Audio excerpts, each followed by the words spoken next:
Kendo wayieko malong'o mago motimore e alap mar siasa kod weche mamoko mamulo dongruok mag piny Kenya.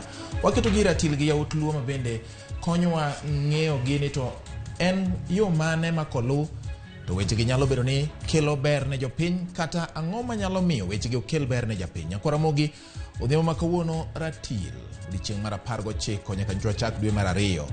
Adwa ni mondo mibed kodwa chakruok nyaka giko nikech kawuono yawuot luo gi dwa makore akor ga kor. Koro ng'ato chwo wadgi abam koni, ng'ato chwo wadgi abam kocha to ratil ndek ni mondo wang'e to ratil dhi yiengore kama chalo nade. Kuom thuolo mokalo manok Ramogi wasebedo ka waneno amen e kind piny owacho kod kweth mar Azimio la Umoja One Kenya.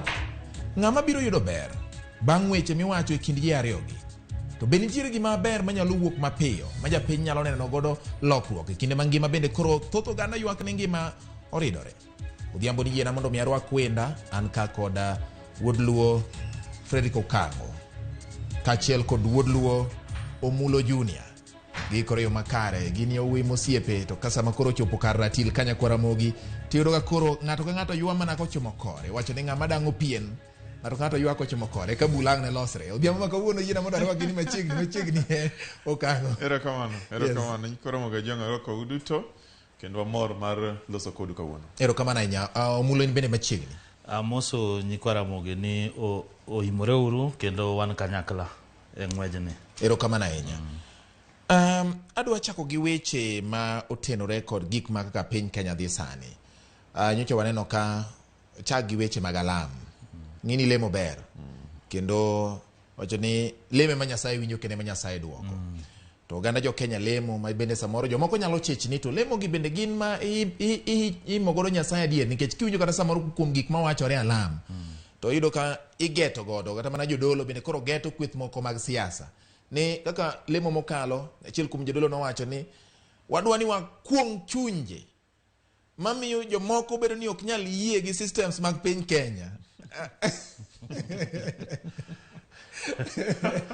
Omulo nitiere chunje moko koso nitie kaka ang'o matimore ka yo Okango? George, waseneno weche bende Kenya ka. Ing'eni Nyasaye berni kendo wan duto walemo kendo wamedo lemo mondo Nyasaye okonywa kaka oganda Kenya kendo kaka jogo noma bende ng'iyo ni weche ma Kenya biro dhi yo makare. To ni neno George kane sirkal masani kane gichako campaign to ne gidhi tiyo gi yor kanisa magin gisiko mane kanisa ne giwacho ni gilemo. To kane gidonjo to awacho ne gaji pile ni jogi to nodonjo gi e dirisha. To kata kane gidonjo gi e dirisha kamano to pod giketo mana kanisa. En gima ber lemo. To kinyal wacho ni in kendi eming'eyo lemo moingo ji duto te. Ok inyal wacho ni in kendi Nyasaye ni in mochung' ne kendi kendo in mong'i moingo jomoko. Wan duto wate walemo pile. Kendo Nyasaye wacho ni lamauru mondo akonyu. Mano gima Biblos wacho. To ne waneno ka jolemo moko jodinde moko nosebiro kendo sechako weche mopogore ma koro gidonje siasa. Gin koro gichako kuong'o jomoko. Bende naneno kane gidhi Nyayo Stadium giwacho ni gin koro gidwa lemo mondo koth ochwe. En gima ber. To jo science to nonyisowa ja science maduong' mogik e piny mangima Nyasaye ong'eyo ni koth biro ndalo makama, chieng' makama, higni makama. To gin kane giseneno ni koth ndo biro to ne gisedhi girikore kacha ni wan walemo mondo koth obi. Gisedhi girikore kacha walemo nikech jogi endi ochayo chik masani. Wan walemo mondo kik jogo tim kama. Wan mano gima okwakwer kendo nwacho nono kupingo weche Nyasaye. Kaka jo Azimio weche Nyasaye okwapingi nikech Nyasaye no e mwala mwa duto te. To gima wapingo weche Ruto gi jolange. Ruto gi lange pile kochio chieng' Jumapil ka Jumapil gidonje kanisa.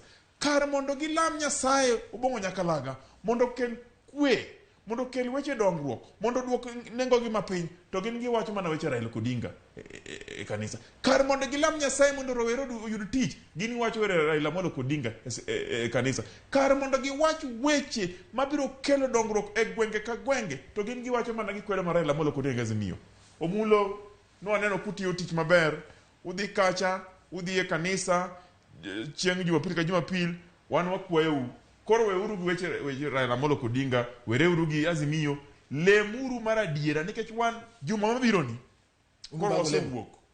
Wadwa lemo ne Kenya, wadwa lemo ne IBC, wadwa lemo ne rowere, wadwa lemo ne weche madito makoro konyo otamwa dhi mbele ka. Ok wana luong weche Ruto e lemo ka giluongowa. Koro wan wasenyiso ni lemo to lemuro lema, lakini wan kaka wachako jumani to wabro lemo mar adieri. Omuli nyierango e wach mar lemo ma jo Azimio dwa lemo go. Ok nge oto ni gidhi lemo. Koro nge nitie lemo be ndie pogore. Nge ni ji lamo Nyasaye achiel. Koro samoro nyisa ni okango nitie Nyasaye magilamo. Nikech nge ni ji temo lamo Nyasaye, lakini opogore ni ti lamo Nyasaye mane. Nitie joma lamo dhiang', nitie joma lamo gik mopogore. Lakini Nyasaye mane polo, nikech okodo wacho nge ni Nyasaye ni ngamo chwe ji te, kendo riwo ji te. Onge Nyasaye machielo nitie, Nyasaye en achiel. To mumondik ni Elijah nonyiso Ahab ni dhi chiem kendi methi, koth biro. Kata mana muma nitie jotelo mane lemo, nikech nge ni gima iluongo ni national disaster. Ka koth ok ochwe, Nyasaye emomako polo, kendo en mong'eyo chieng' okelo ne jopiny joge ber kata joge rach. Koro ng'ene seche ma oro nitie bedoga. Ka en weche mag science, to ineo ka Kenya Kwanza government wacho ni gidhi pidho yien. Kech miluongo ni global warming. Global warming nitie. Ka en science, nitie wakelo solution mar pidho yien. Nitie yien mosechak pidh, monego be ni ji pidho, mondo mbele kucho, okethi gima iluongo ni global warming. Lakini lemo en gima ber. Kendo ng'ato yienege ni omi ndalo 7, ndalo 6 monego be ni tiyo, lakini ndalo mar 7 onego be ni kao ndalo 1 migonego Nyasaye erokamano. Koro sama jogi dhi lemo, kik wach ni gitimo marach, nikech sama gilemo nitie sa lemo, nitie sa wuoyo. Ng'ato yiene wuoyo, kata gin kiny ka gin jivanji kama week ma gidhi lemo ni. Ukango biro duoka, ibiro no ka onge gibiro wacho siasa. Ok en lemo ma gidhi wacho ni gilemo, gibiro lemo ka gisetieko to en siasa. Koro onge kikwa ket bagruok ni nitie Nyasaye moro, Nyasaye E gi Nyasaye B. Nyasaye en achiel, kendo leaders te uyiene gi lemo. Buparo ni nitiere kama piny Kenya osebote mar rem luongo jotelo duto te ma onge pogruok moro amora e kinde ma ji dhi e lemo, ahinya lemo ma iwacho ni lamo ne piny. Piny Kenya oseboth. Ing'ene king'iyo ndalo Kibaki ka ndalo Uhuru, ne nitiere gima iluongo ni National Prayer Day. Odiochieng' lemo ma iluongo jotend piny te ma Kenya ka, jotend mopogore, jotend siasa, jomochung' ne kidieny mopogore, judiciary, parliament, gibiro kanyakla, ji weyo weche siasa oko. To ji chomo Nyasaye teri, to gikwa Nyasaye ng'uono. To wacho ni kuma wabothe, obono nyaka laga, ng'uonwa. To kuma wadu beni watimo maber, jiwo watim kamano. To nyaka ne sirikand ni donji, pok waneno, pok giluongo. Wetangula ni e parliament, ene mochung' ne weche mag luongo gigi, pok oluongo. William Ruto maker, pok oluongo. Mudavadi ma jatendo mulo ma kisani giluongo ni prime cabinet, pok oluongo. Wan gima wawacho, sirikal masani ni, mabende sirikal ma okwar wako kaka nwasewacho cha. Sirikal ni tich osetamo. Weche mag lemo okwatamore. Ji olema kata wan walema. To kuma ji obothe, nyaka wayieni ji obothe. Wan kaka jo Azimio mantiere opposition, ne wawacho ni ka wadhi mbele mondo mi yore gi olore tir, nyaka wawacho adieri. Adiera ma wawacho makoro waketo tenge niya, jo Kenya Kwanza tich no setamo. Koro giwuondore weche lemo nikech tich otamogi. Nyasaye be wacho niya, anakony mana ng'ama konyore kende. Jogi ok nyal konyore kendgi. Emomiyo ineno ka koro kata oro ni koro biro matek.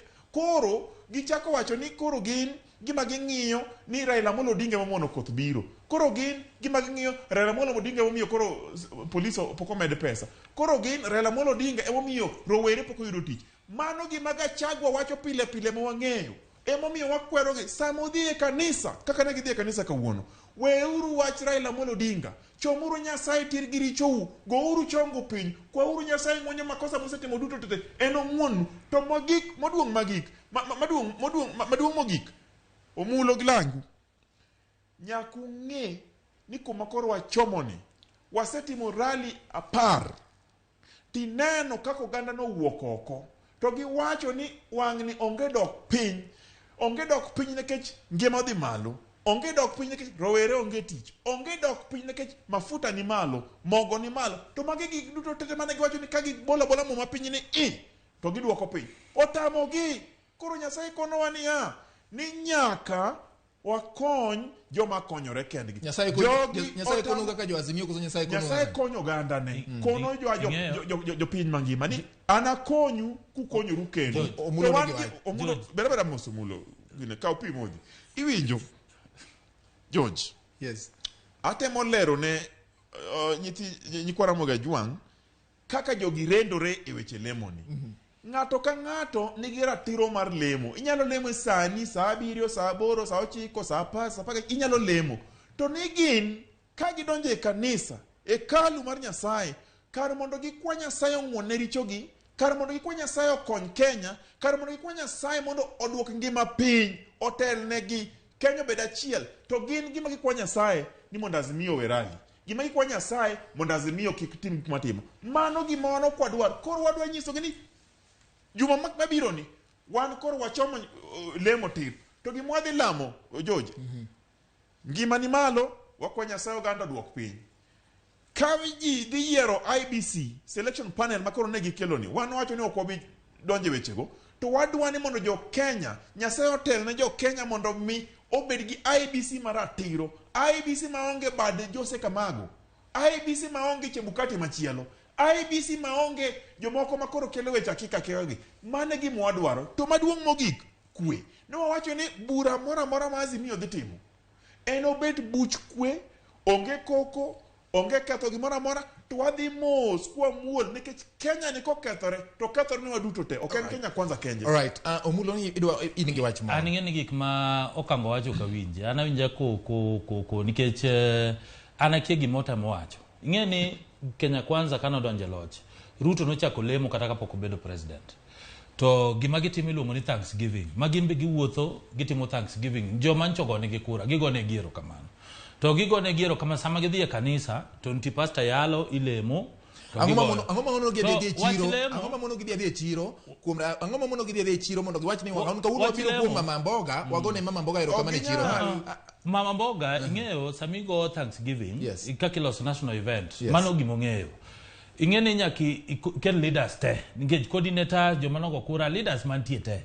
Mane miluongo ni Thanksgiving. Miluongo ni kelo kanisni mopogore, ok ibagwa ni kauni kelo kanisni jokopere we moko gi. Ikelo kanisni te. Tilemo ne weche mag peace. Ineno ka Ruto nodonje e telo, no dhi nyaka luwo Nyanza. Mano nyiso ni president dwaro gimiluongo ni peace mar Nyanza, unity. Koro lemo mwalemo ni nyoro kanyo odhi lemo mar national prayer mane odhi Nyayo Stadium. Mache no odhi lemo specifically ne koth mondo chwe. Iwinja?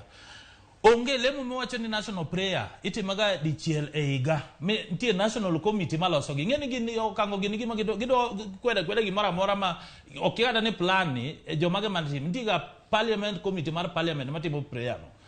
Gin ka gidhi lemo jivanji. Na giwacho maber kendo sano osetwo ni odhi lemo ne ji mondo yutije, ng'ama dhi miyo ji tije go.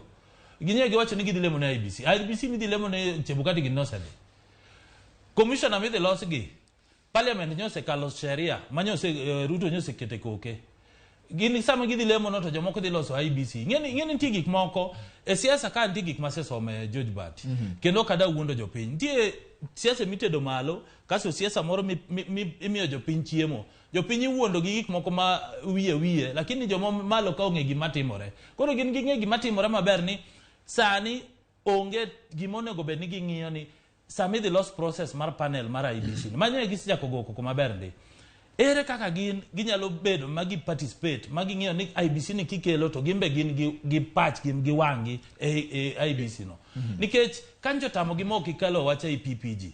masani koro ji abire midhi yiero ma koro dhi yiero joma dhi ABC gidhi kalo gi rot mane koro ing'eni wawe wuondo gitimo tim rally ma gitimono onge ng'ama tamo ng'ato rally onge ng'ama oseyuak ni ati nitie gilemo to giwacho wach jakom oyiene timo rally motimo kendo romo gi joge jowuok mang'eny mano ber kendo jakom wacho gik ma muhimu owacho wach cost of living sani gin gwacho ni sirkal tich otamo sirkal is only 6 months budget masani this supplementary budget masani government tiyo gini en budget mar regime mancho kalo supplementary mitero budget mitere parliament ni en mar Uhuru Kenyatta mancho tim onge Ruto poko kelo budget kore enana yuak moko migin gi yuaka iluongo ni incitement tingene iwacho ni seche ma dhok ariyo dhao lume ma inyore koro ing'ene sama gigo koko ma gin site jopiny joma dhi inyore gin jopiny nikech jopiny to kia gima timore mane mineno kata MPs moko nosewuok nikech ging'iyo sami go iketo gine meza ging'e ni siasa mar 2027 ema dhi nyime nikech onge strategy ma koro dhi golo Ruto e loch mane gimonego okango nyisi jopiny kawuono ni to strategy mane ma gidhi tiyogo mar golo Ruto e loch Maruto kidi chopo 2027. Money is the strategy. Iwacho ka ni budget ma itiyogo sani kutingo budget ma kojolo ma supplementary ni. En budget manolos gi piny owacho mokalo. Benitiyo mora ma sirkal mar Kenya Kwanza osedonjore godo gi budget no endo manyalo miyo gichop godo singo moko mane giketo. Yo mora ma piny owacho mar William Ruto nosedonjore godo e budget no. Ing'eni kibiro gi plan. Kaka wanwa wacho ni wabiro gi plan. Nitie gik mane watimo within 100 days. Mase kwanone magima inano ka gibes gimeneno gitamo wacho ni oko tim en mana cost of living to cost of living ni Ruto kao root matek kendo mineno root matek mokao ni ji nyaka vumilia nikech kao golo subsidy yani nyisi gi mancha timore gi subsidy mar mogo no wito bilion 4 dwe ka dwe mani wuondo ji ni mogo oduok 100 to nitie cartels jomoriwore magolo mogo Brazil mauso ne jo Kenya koro ing'ene ka ncho gol cartel gi koro nitie kaka jomoko yuak to mage joma sponsor rally fuel consumption fuel subsidy nitie wito bilion 26 kadhi mbele dwe ka dwe koro ing'ene nyaka wasave pesa ni masaa mwadhi keto budget wa e parliament to budget wa ni dhi reflect plan te kaka mancha en go mar Kenya Kwanza madhi timo gik madwarore lakini supplementary budget makoro kelni onge gik madhi nikech ineno ko otem kawe koni gi koni to ok dhi kelo difference mo maduong' sana mane mino subsidy kaka okoro Ruto keto ni fertilizer nyobedo subsidized imiyo jo farmers e yo mapiny mondo ji opur sama ji opur wada bedo kaka jo moko mose economists gi osebedo madongo ka gin ging'iyo weche mag pur to seche moko ging'iyo weche mag pur ji biro bedo gi chame dechgi onge ng'ama biro mayo wachiemo koro gibed mos nikech mane gimane giseneno ka plan tie ne dhi timore maber jopiny ne dhi winjo maber mbele ka koro gichako chocho jopiny sani maka dhi gik mbele kucho to gidhi buok gima giwacho gin miriambo koso gin adieri gik miwacho cost of living to ni malo man to wayie ma kata government oyiego ni cost to nitie ma nyaka gi emenono kanye ogol chiemo idhi ni kuonde incentive mano kel ka incentive moyo kel nitie jomimiyo chiemo kuonde ma drought oro ne nitie kabisa nitie jomimiyo chiemo kani watero chiemo Nyanza iwinjo kokango gi nowacho nang'o ni wan ok wadenyo jo Nyanza ok onego bed ni miyo chiemo sani ng'eyo to nang'o ni oro nitie koro gin sami gimiyo jo Nyanza chiemo ok gidwa chiemo koro mano mokwongo mar ariyo incentives ma government timo ne gikao fertilizer ma giduoko piny farmers te nondik nying-gi ma ikawo gimiluongo ni voucher idhi kawo fertilizer ni tikelo kaso kodhi manyalo bedo short term gi long term imiyo farmers mondo gipur koro ing'ene mago iluongo ni economy ingilo ni sustainable economy koro sani jomoko cartels moko mancha nitie ka ema koro fund gi koro gin gisiko mane ni jogo serikal tamo njaga galo gidrisa lakini kipenje to mondo ginyisi ni whistleblower ni en ng'a mano bogi wacho winjo ko umulo lero gigo maler omuro olero onge gimo mulo lero ingeno omulo ang'o mokwinjo ko umulo lero winja omulo wacho gik ma iluongo ni jokisumo na academic gik moko mondike book reality check osedonjo ne jogi koro gin pod gin academic omulo loruru piny kon zakayo mondo lor piny omulo wacho kania ni oro to nitie cost of living ni malo ting turo jo Kenya oyie ni to sirkal ni no donjo en mana dweche 6 kende sama ne Ruto tingo muma malo no cow oath of office to wacho ni I William Samoei Ruto do swear by I will onge gimora mora monyalo kelo kaka excuse ni wan dweche auchiel kende no se wacho ni I will omulo loruru piny namba 2 omulo wacho ni wakani nitiere jo wabunge moko ma bende no se donjo ni koro oneno kaka yor dhi koro gidhi chik pend piny owacho ni sirikal biro golo migao ka migao mondo mi dongruok obede gwenge ka gwenge ma ok onyiso ni kani gocho ne president kura kata ok gocho ne gwenge duto te mano pend chik article auchiel wacho kamano omulo ma dhi som namba 3 omulo wacho ni budget ma wan go ni ne budget mar government mokalo cha government ok los budget omulo budget proposal work from department ka department parliament oro mare judiciary oro mare commissions mopogore oro mare ng'ato oro mare tikelo kaka to parliament ng'iyo to gi approve to gi kalo tiketo pesa allocation joma nie gineka sirkal masani Ruto samani timo ma ne en deputy president alocha koro kikinyiswa ni budget cha ni ne mari Uhuru budget cha ne mar sirkal mokalo mane Ruto ne en jalup Uhuru namba 4 omula se winji kendi se wacho ni tiere jomoko ma koro fund Azimio cartel to luongo jogi otami nekech ing'eyo ni onge gima kamano sirikal ma wantiere go sani motelne gi jatend William Ruto sirikande ni oseluor ka gineno ka jopiny no wuok oko kendo giwuok matek ka giwacho ni nengo gik moko ni malo to gisiko mana ni ng'ato fund onge ng'ama fund Azimio kata di jopiny wuok oko nekech gidenyo jopiny wuok oko nekech gionge tich jopiny wuok oko nekech nengo gimoro amora ni malo sani ka penjo omulo ni mogo en pesa di omulo biro nyisa ni 100 and to ne giwacho ni ka iketo muma piny 70 ne giwacho ni gibiro miyo hustler fund ni mano promise mane Ruto kelo ne giwacho ni hustler fund no en grant sani en loan omulo tich manu timo ok nenre nekech gimomiyo ok nenre nuriaso ne jopiny emomiyo wan wakwerou kendo wan wawacho ni kwabiro kwero wayanga godichieng' ok obi kwero gotieno to kadok e wach mar jo mana dhi chamo kaimati state house gi chaita joma wabunge mana dhi kocha ka ne ok gidhi manyo maendeleo George kako mulo kete no gen diwe gine gwacho ne gidhi manyo maendeleo an makoni inokidhi kanyo winj George anyisi nekech chik wacho niya koyieri mjumbe in gi tiji adek namba 1 loso chike namba 2 represent jopiny namba 3 oversight en wach mana mane dhi timo idhi timo state house ma ok adeki yena monda penji kanyo okango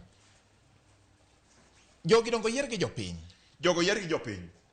mondo gidhi gitim tije adek mana dier be nitiere kamoro miluongo gi arambe kata minyiso gi ni ndara ni rach mjumbe nwa yieri to ndara ni rach be nitiere kamoro misiwinjo kiwacho kamano mondo duoki nitiere gimiluongo ni National Constituency Development Fund $120 miyoro ne mijumbe ka mijumbe obedo ni inja Kenya Kwanza inja Azimio inja KANU inja Wiper inja ODM pesa no in gi ratiro mar yudo to kiyude pesa ni en tije ang'o loso ndara school fees gero sikunde pesa no nitiere emonego gidhi los weche ne bunge kucho to gidhi chamo madho chai ka imati state house ni mondo mi pesa no mano oken gima dieri emomiya kwerou niya joma no dhi kucho no dhi madho chai nekech chik to ratiro wacho niya pesa cha ibiro yudo ibed ja Azimio ibed ja Kenya Kwanza pesa ni oromo pesa ni mar constituency development en pesa moromo pesa ni kapo ni okoromo to in mjumbe to in gi ratiro mar loso chike ang'o ma moni dhi loso chik mondo med pesa ni mano gima penjo an ng'eni gima berna ni an ka nikech ambe seche moko anyalo konyo kango e gik moko matindo tindo steps mane Kenya Kwanza okawo mar economy makoro no kawe route mabor ni omiyo sani inflation rate osedok piny kowuok e 7.5 oduogo 7.1 to ng'ene pod omeda nikech sani iyudo ka budget mancho los gi sirkal meneno kowacho ni ng'eno temo bag ni ok lose gi government so to ni kendo no lose gi government nikech gik mo pa okwanogo mag parliament mago government budget cha no ng'eny gi bilion 200 makata International Monetary Fund no wacho ni koro loan ma osekawe Kenya ka ng'eny so much manyaka ng'eni kaka no save pesa mo save mag ilong ni subsidies gi omiyo sani koro wanyalo miwa loan mora inyalo miwa pesa mora e the whole world koro nyiso ni economy mar Kenya bedo stable to gimada nyiso kango ni ntie gik moko miluongo ni county government gi national government MP ko yiere gi jopiny oyiere ni gik moko adek odhi represent jopiny odhi legislate yani odhi wacho weche mag policy mag government kasto odhi timo oversight to en a national leader e parliament to national leader katiba wacho ni nitie right mare ratiro mare mar association ratiro mare mar assembly ratiro mare mar bedo nikech MP ko yiere gi kura moyiera gono president bo yier gi kura moyier mar MP ni gin tagin leaders lakini nitie gik moko mitimo e national government moko nyatimo e county government mokwongo e weche mag education county government ni mana gi teko e weche mag ECD lakini weche mag education generally en man national government kore en ratiro mar MP kodhi odonjo e state house mo odhi o coordinate gi ministry kaka ne giwuok ke ministry neno ka giromo gi ministry mar education gidhi e ratiro margi mar kelo dongruok education the health ndi gik moko mo katimore malo unyalo bedo go hospital lakini kokuru gi national government onge kaka unyalo timo tero gik moko hospital ko e weche mag ndara ndi ndara miloso gi national government ndi ndara miloso gi county government koro bedo gi president oyier gi jopiny to samo yier gi jopiny in idhi fuatilia gik moko kaka for example Ruto no dhi Homa Bay odhi Siaya ndi gik mano promise samo se promise gigi in kaka mjumbe in ajani ge sama ni campaign mani wuok ne jopiny me manyo kura ne gin gigi miluongo ni manifesto no wacho ni ka ayudo loch adhi gero nundara ka ayudo loch nyithindo dhi school ka ayudo loch gima kama de onge MP mano campaign nia ni ka ayudo loch to udhi dhi maandamano ka ayudo loch udhi go koko ka ayudo loch ok adhi dhi state house koro MP ni gi ratiro mar konyo jopiny koro jogi kigikel gi wachacha ni gin igi wang ntie MPs moko makoro wuok ni dwa timo development mane nikech onge kaka ginyalo wacho ni gin ginyalo kiko ni gitamore ni MPs go dhi madho chai lakini governors kanyoromo gi Ruto Naivasha kagi wacho development koro joma nondiko kaka governor ma Kisumo oyie koro wacho ni ma kaka wan kaka county government wono oyie tiyo gi sirkal kendo giluonga ne president minority leader kancha ne Mombasa iwinjo ko recognize mosomo wacho ni ker mar Kenya William Ruto kano timo address dak no wacho ni wan wakiai dak no luonge nyingato koro gima iluongo ni hypocrisy mosedonje wiyo kango gini en radicalization magidwa insight go jopiny lakini oginyis jopiny adieri kata mana Jakom himself kano mosore go Uhuru Kenyatta noko mosore Jakom no chamo muma Uhuru Park majino wacho ni ji dhi state house ji dhi muko gate mar state house jopiny na igi wang weri ke sani ma koro sani ma ji ogokura maonge joma nogore ndalo cha jin en rach molo kata sani ji no mosore Jakom dhi mosore guru lakini gimiyo no mosore inano ka bang mosruok no Kisumu odhi oket city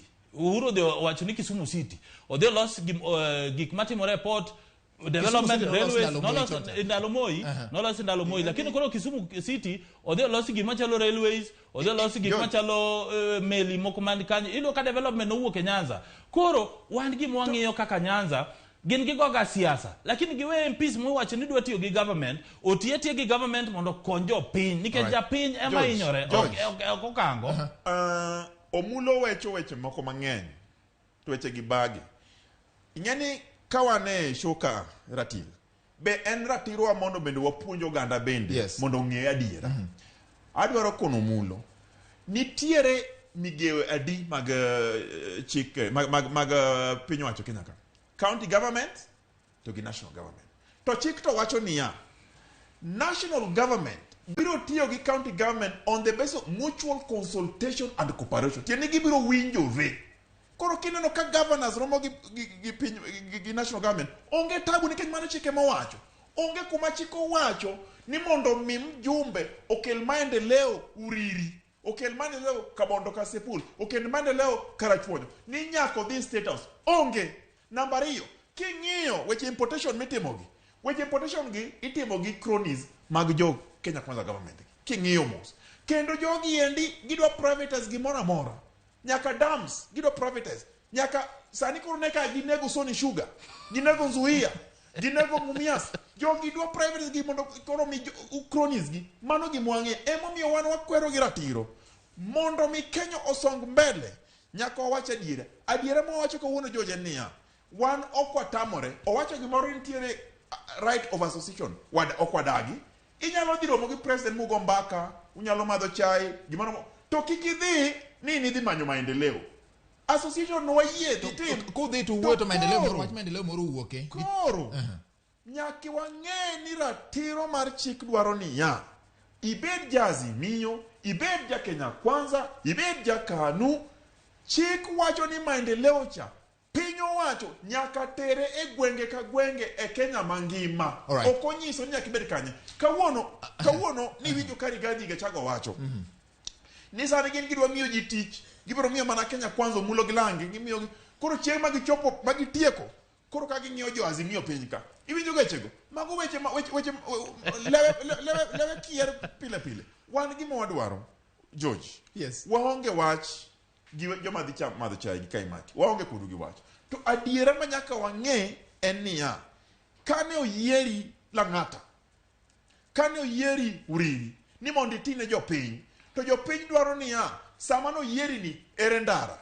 ere school fee ere mogo ere mafuta mane gima wadwaro to mondo miyud ma omomiyo terie bunge koterie bunge nitiere gimiluongo ni sustainability kidhie bunge kacha tiloso chike makata chieng' mionge to kangone kacha to chike ka medo jiwo jo Kenya kendo konyogi to kidhi kacha ni wacho ni an ka okanenora gi Ruto ni to maendeleo omulo dwa dwoko wach mano gima nyaka omulo ng'e kendo katieko omulo gi lange osenyiswa pile ni ung'eyo ni wan insight ji wan jo Azimio insight ji abiro koni ineno joma biro e rally mar Azimio gi ng'eny gi gin hustlers mag omulo gini nikech ne ging'eyo gino wacho ni jogi nochengowa ne giwacho nwa ni gibiro miyowa grant gimiyowa loan ne giwacho ni gidhi dili cartel sani koro kwa wuoyo George cartel miwacho cha ne ka gi capture judiciary omako ng'a parliament omako ng'a koro ng'iepo commissions omako ng'a kamara mora omako ng'a koro jogi ne igi owang' giwacho ni kara kony nitiere Azimio koni nikech jogi nowuondowa emomiyo ka koro pong' Kisii nopong' pep Kisumo pong' pep Jivagidhi pong' pep Kiambu biro pong' pep koro kik uluor jogi nowuondo to kane gisefwenyo to kaka wuondo gini giduogo kuma gintie emomiyo kwadhi mbele ka to kony biro omulo kony biro lorupi apenji penjo apenjo okang abiro duoki seche mi idonje school ntiga ndalo mimiyo ga ng'ato penj kata seche moyiere kaka mjumbe ratil iketo ni mana ndalo makori setieko makori tieko tamni emekori ketira men nini chiko wama do margi menya ndala chiel rita monde mimenya ndala chiel yani moku okueni kata mana muya miyweyo ing'eyo gini gi right kako opposition tijgi ni keto government tesre ntie issues magires maber ne kendo gires issues mantie kaka cost of living mago teach mar opposition monego benigi timo mano berne lakini keto government ratil nincho uchiko weuru jomoko ka in gi plan ng'ato ando nigi plan gi strategy ne strategy nyinya kitime achiel kachiel iluore kaka ing'ie to namba 2 owacho MPs ing'eyo gik matimore county mutual agreement mane mi ukel gimole IBEC Taibek ni otelne gi deputy president Rigathi Gachagua. Ingeni government oknyal bedo government maonge ng'ama lead government. Ingeni MP wacho ni MP ni gi function adek. To represent, yano yere mondo dio represent jopiny. Jopiny omiye mandate, omiye power. Ni wanu wami power, they represent. Gimiri timu parliament, i represent wa. Number 2, di chungno. Odi legislate. Yani enmodi golo policy, gik matimore parliament. Kasto otimo gibilongo ne oversight. Sama gikalo budget e parliament. Budget gidie ministries. NTJMP, oknia no se oyere odio bede parliament, en koro nindo, osomo mana mume parliament, okonyalo wuothe ministry kata mane ka presidency no. Nikech president nigi powers. Ingeni Kenya kantie kabile prario gariyo. In fact ongeny almost 100. But jite ni it president. Ntie luore ni ngama lobby mangeny moyo wadgi. As much as ni sheria ntie.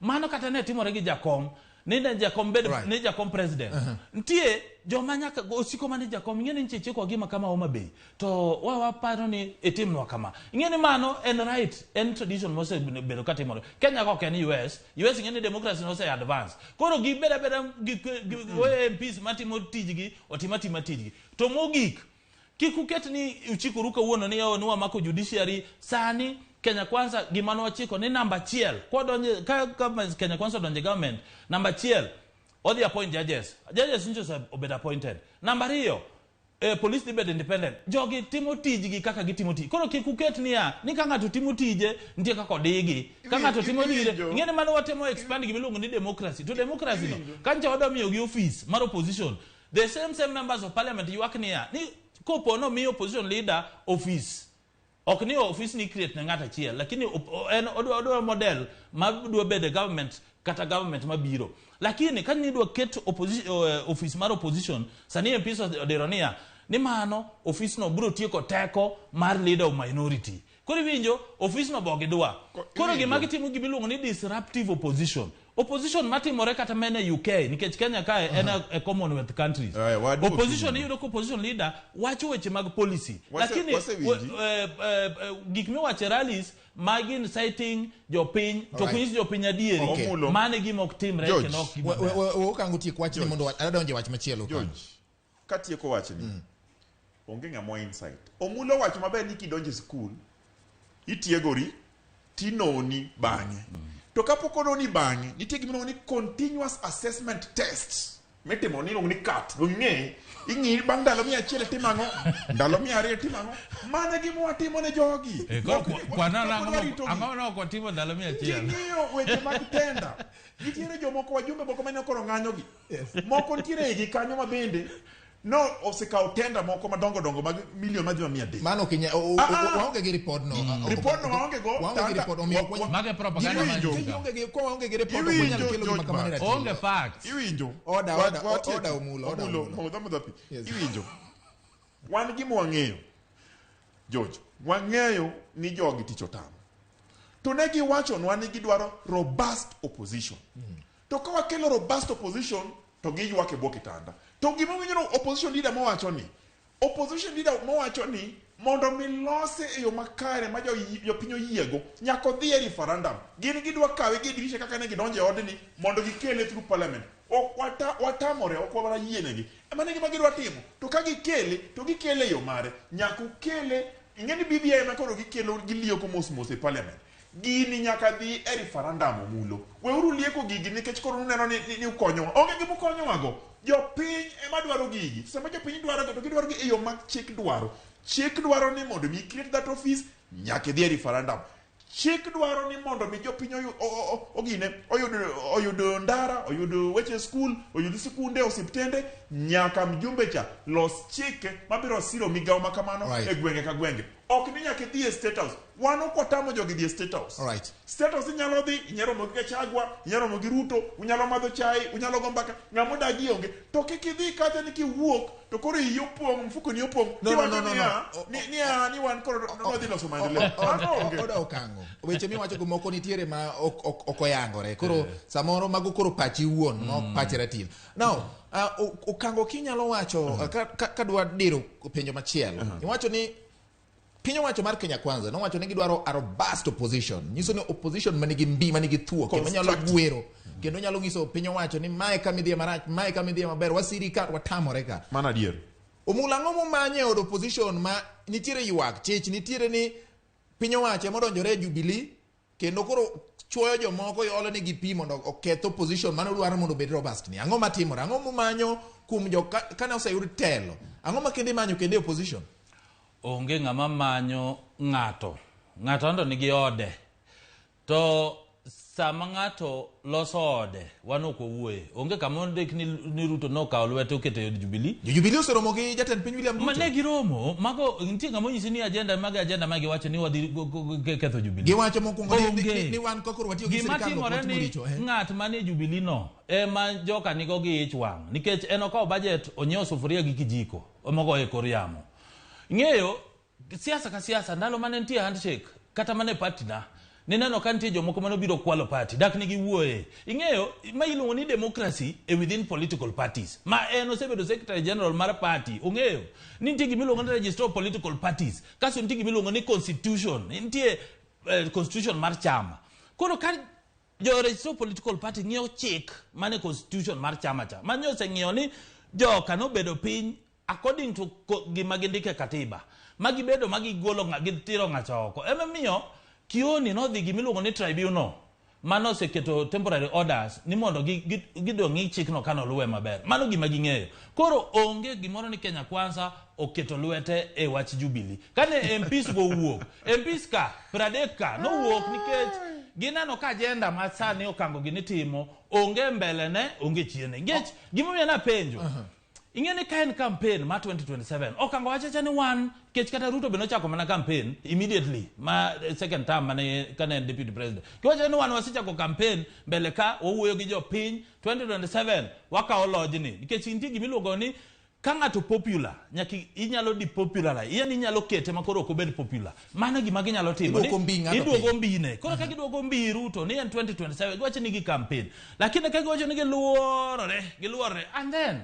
agenda mo penjo nendo what next ing'eni mano gima nyaka nyisi jopiny koro ka en campaign giwacho ni campaign lakini joka kano wuok joka gin gima ne ging'iyo ni gin gidwa seto nitie gima nche gi promise jopiny ma nyaka gin tim gi kaka ginyalo miyo jopiny dongruok kaka timore to kendo gima muhimu mana da jiso okango wuoye wach mar ni referendum wadakale parliament okango ng'eyo sheria maber kaka referendum onego beni timo according to article 255 kadhi nyaka 257 ondiko men tigik manyalo kelo referendum weche mag boundaries weche mag change of structures mag executive ntie weche mag opposition tigi minyalo tim through amendment in parliament mano sheria oyie lakini kopo ni gitamore nikech ntie kaka ji vote parliament giwacho cha niya gin gi ideas nikech ng'ino opposition onego kata kiketo government tesre lakini ntie ideas mikelo ni what is the alternative wan wapingo wema lakini wan wanyalo kelo ma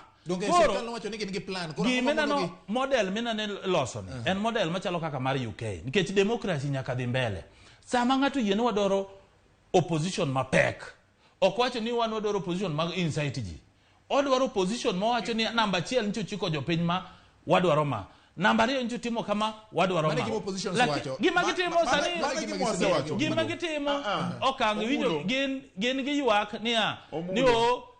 ni kima kama otimore wan gi whistleblower yeni gik mag wacho agenda no onge government kana chiel koro mane adier kendo mane adier mantie ni robust opposition muwacho ni ne wasemiu ne wakono unu no wacho nwania udwa lower cost of living udonjo dakuloa ne wakono unu no wacho nu kelo grant koro kelo loan ne wakono no wacho nu kelo free education koro sani pesa mede mane gimwa penjo to kaduoke chien matin George ing'eni omulo temo wuondo jopiny gimomiyo omulo wuondo jopiny king'iyo sirkal ne kaka dhi sama itimo budget jite kelo proposals gi to budget biro to pesa igolo to jitimo gigi to sani William Ruto kani neno joge budget estimate mano goal en estimate giwacho ni giduoke piny gi billion 300 mane gima giwacho no to ni neno target mar kiare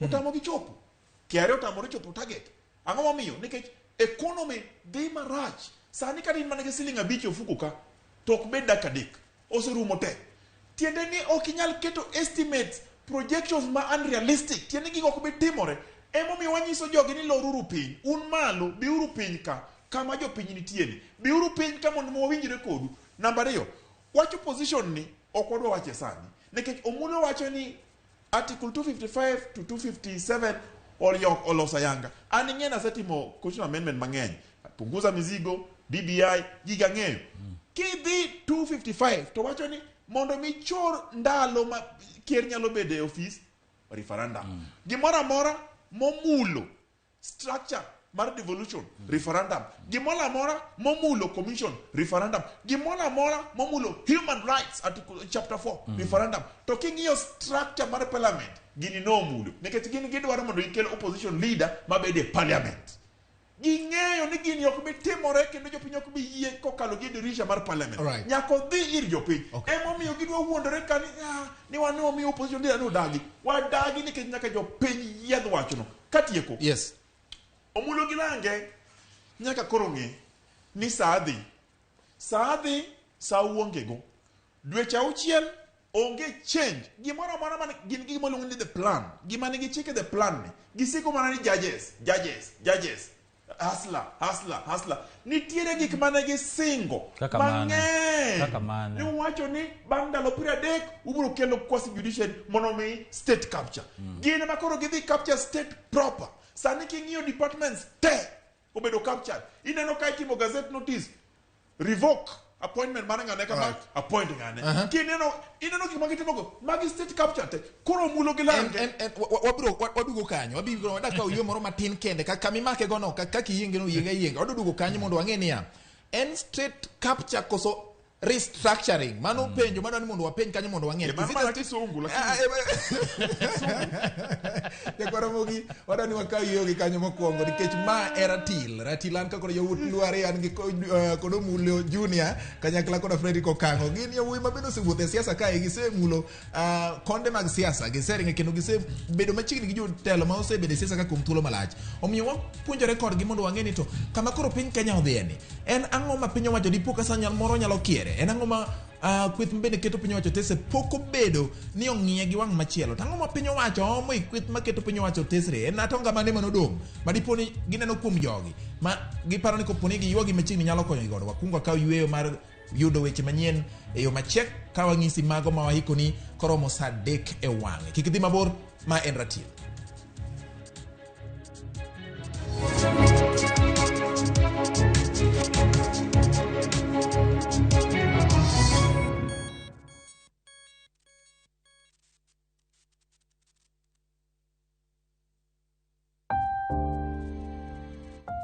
Onego wachung' kachiel gi jowetewa e kinde kuyo. Kilalo ng'ato miero, to diher mar lando tho kod liel mare. Ramogi TV biro chung' kodi e miyo jalno miero kopo maber. Inyalo gocho e namba 011 09 22 773 kata 0 ang'wen nono adek aboro ariyo nono. Be inyalo oro ote e email obituaries@royalmedia.co.ke.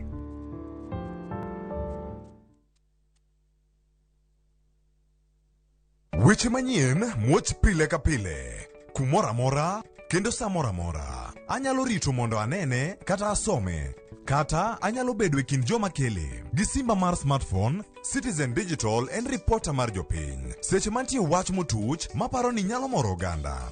Amako tipo kendo akete mbui kaeto arito. Ok en kayiem. Ka oyier report mara, abiro yudo Sh1,000 kendo sigana mandiko ibiro ketie kidieny mar Wananchi Reporting e Citizen Digital App. Kik ibed mana janeno mar wach matuch. Bede kind joma kuongo lande. Download the Citizen Digital App mondo iketi sigana mindiko e Wananchi Reporting kawuono. Citizen Digital App en namba 1 e keyo weche manyien.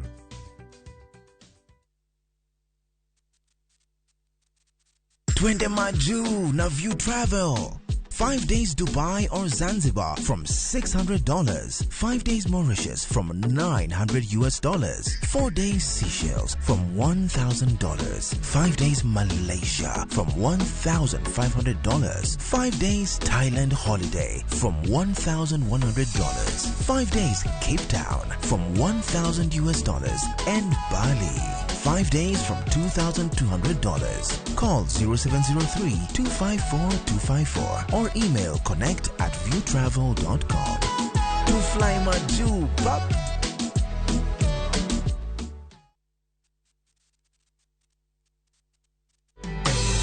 Bila wewe Yesu, mimi siwezi. Bila wewe Yesu, mimi siwezi. Kupata wimbo huu kama sikiza tune yako ni rahisi sana. Bonyeza *811 *414#. Kumbuka, Sikiza na Citizen ndio nyumbani kwa wasanii wote.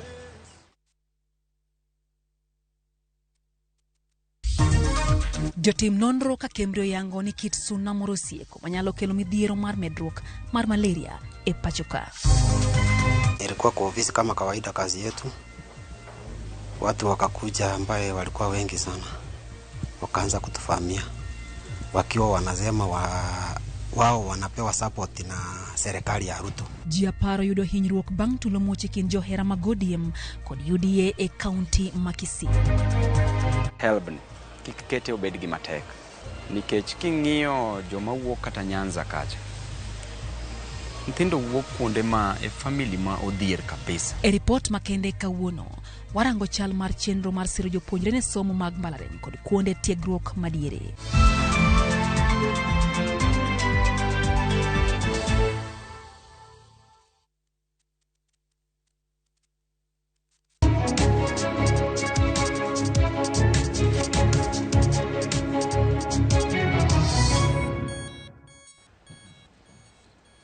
Ramogi bang' yudo ywe adundo na Ramogi bende wayude wi chupa moro matin mar pi wakudo godo kendo budo godo duondwa wadhi nyime kod ratil ne ochopo kama koro nwang'iyo wach gimomiyo piny owacho samoro diponi geto kwith mar maketo gi tesre kata ang'o ma pon nono ni kwith maketo piny owacho tesre pok otimo kare mar keto odgi mondo bed mongirore. Ang'o matimore?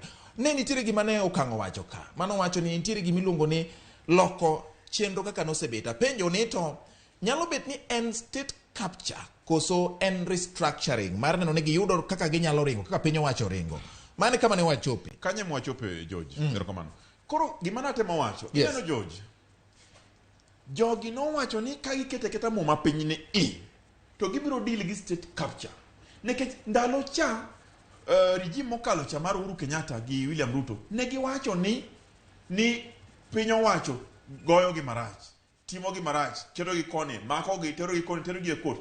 To kani neno kane gi donjo, to gima gikwongo timo, gigolo cases tetetere mag mibadhi mano mako jogi te. Mar ng'ane cha oduok piny, mar bwana machelo cha oduok piny, mar miyo cha oduok piny, giduoko piny te, kato gikao jogi, gimiyo power, giketo gi office. Mano state captain number 1. State captain number 2, ne giwacho ni koro ka gidhi yiero kaka gidhi judiciary, to gibiro mede judiciary pesa.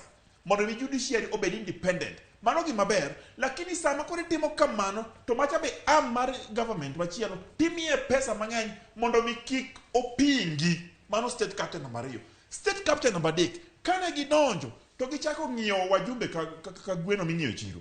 Ging'iyo wajumbe koni, ne gidhi KANU, party wa mar KANU gikaw achiel. Gibiro ODM gikaw auchiel. Gidhi Jubilee gikaw 30. Gidhi DAP gikaw 2. Magi joma koro dwa kelo dictatorship.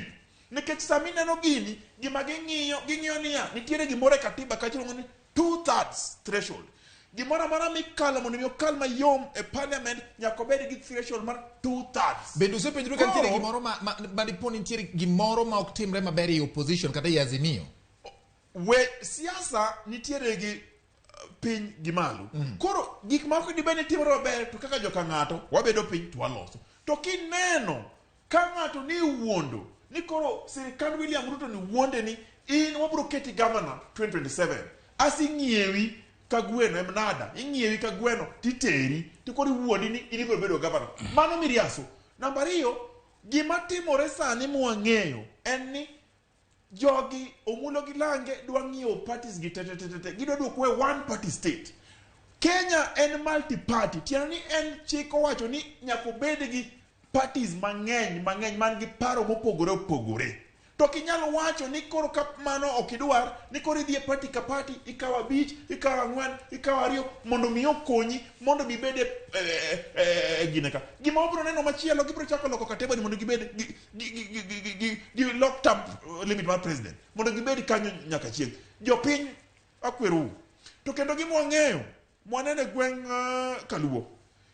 Jomoko ne wacho wajumbe moko wacho ni giparo ni Raila Amolo Odinga ni koro oserumo. Ni Raila Amolo rumo, Raila koro onge, koro wadhi Ruto mabiro kelowa mondo wabed governor. Anada kwero. Raila Amolo Odinga ok orumo. Raila Amolo Odinga nigi tactic. Raila Amolo Odinga nigi mbi. To gima ne Raila Amolo Odinga osewacho ni jogi kano donjo gi dirisha ka. To wabiro golo gi e dhot.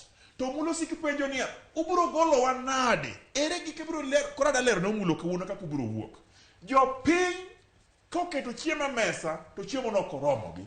Jopiny kodhi school fee to school fee ni malo, jopiny kodhi chulo ot rent ni malo, biro chopo kuma koro ginyal kata mana matin, to gibiro wuok oko te, to ka giwuok to gibiro chomo William Ruto no, to gibiro penje niya, ni chiko wani biro duogo gi piny, to ni chiko wani biro duoko sama kama, to nokiduoko, koro wakwayi ni mondo iwuogi, mondo waket ng'ato mabiro loso gigi duto te, mano biro, wan onge ng'ama insight, jopiny mobiro, to giwacho niya, wan no chikwa, ing'eni chalo ng'ama nosero nyako, itiro nyako ni biro ng'iewo ne chai gi chips, to koro kidhi kacha koro kar ng'iewo ne nyako chai gi chips, to koro miye lollipop, mano nyako no biro jari, wacho ni to mulo mano king'ise ni nyodho lollipop no mondo omur godo lewe, obro yudo chai. Kaki nyodho lollipop mondo imur lewi, to sa to dhi, ka arus chiegni chopo, to pod inyodho man lollipop, chai gi mandas onge, chai gi chips onge, omulo gini koro chalo ng'ama orawera mano chiko nyako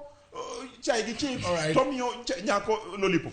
Omulo gi lange nyaka koro ng'e ni gilor piny. Loruru piny mondo ji owinjre. Wan kwaporo wach gi jopiny, waporo wach weche dongruok, waporo wach weche ngima man malo, mane gima waduok piny. Insight moro mwach to onge, wan onge kuno. Omulo dipo ni sirikal ofwenyo ni jok mane oyudo loch kata mane oyudo telo mano yombo korgi ne onge gi nyalo moko mane gidwaro mondo gichop agenda, emomiyo samoro koro gitemo duong'o kata giywa machiegni moko kuom joma iwacho ni wuok e kweth maketo piny owacho tesre mondo mi kata ka samoro ok giti kod achiel kachiel to gisum gi paro. Piny owacho osefwenyo ni nitiere gimoro mani koni ma gionge go kocha momiyo magimanyo. Ing'eyo adadok chien mokwongo kapok aduoki, ing'eyo cases mona nowacho ni nobedo withdrawn. Ing'eni siasa mane timore between William Ruto gi jatelo manokalo Uhuru Kenyatta, ne nitie ywaruok, mantie jo mane osiepege te nyaka ne mi kes. Koro ka kes osetere court, ten wach court mondo approve ni ng'ani notimo chik marach kata notimo maber.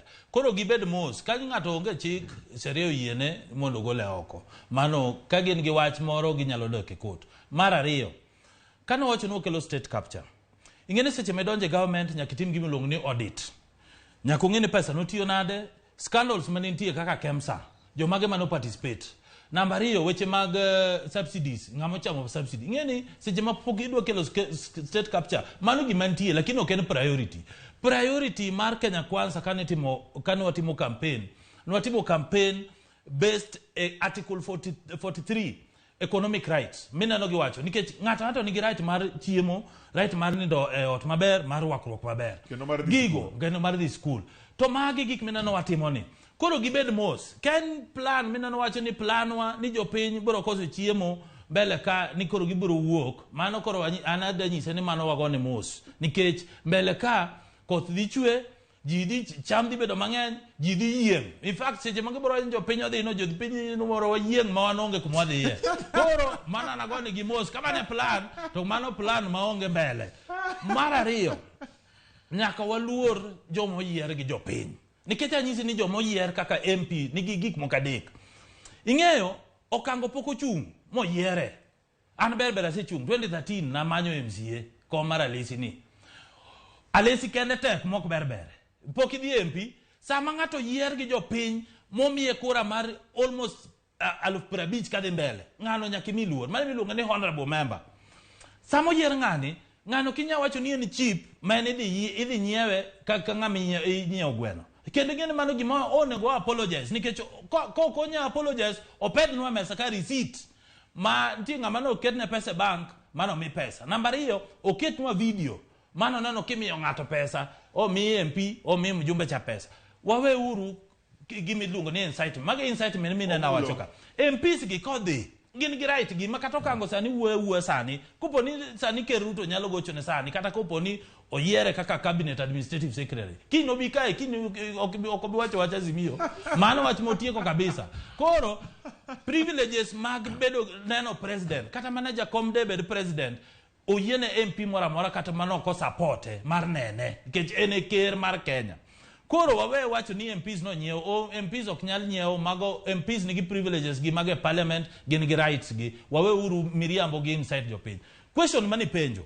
Ing'eyo wan onge interest. Mani minana nyisi niya ng'ata samo biro limo Ruto ing'eni ng'ato ng'iyo gimiluongo ni policy wang'iyo nito agenda marwa ni tero wakanye agenda mar Kenya Kwanza ni tero wakanye ing'eni kibedo koni tineno ka agenda ni en mar incitement ma unubro gaga koko at the end of the day jopiny bro gini abich jopiny ing'eni gimamoro mostly MPs maluo land ni kogik 2027 gima gidhi campaign go giwacho ni wan nwa struggle nwa gore ne piny ineno ka ndalo cha no wuotho gi ng'ane wan nwa gore piny ni mondo koro jopiny one gi sympathy lakini jomoko dhi yier a basis on development mane gitero ne jopiny koro ing'eni ma en pogo cham gi yugi nikech kaka mjumbe igni abich ka jopiny dhi penjo koro wawe ketho gigi jopiny MPs gi obeda gi rights gi mag kelo development mar ginyalo kare ka giero ni gidhi neno jakom sani koponi MPs mag Kenya Kwanza wuok modhi neno jakom kaka jatelo oko tamgi onge kama ibro gol gi e parliament nino kawuono no dhi neno jakom no dhi cha odhi yukno jamna all right kwadwa ni wadwele wach mar MPs ni nikech ne giwacho ni gidhi manyo weche mag dongruok koro warito mondo wang'e ni dongruok ni odhi chopo karang'o to ginang'o gini wanyisogi ni dongruok ok ochuni nyaka idhi status to bende ok ochuni kik iwe dhi e state house mondo iyud dongruok wanyalo yiere kendo wembo wanyisogi ni wan onge wach mar madho chai order no kwaneno picha mora mar mano mano pach Okango Omulo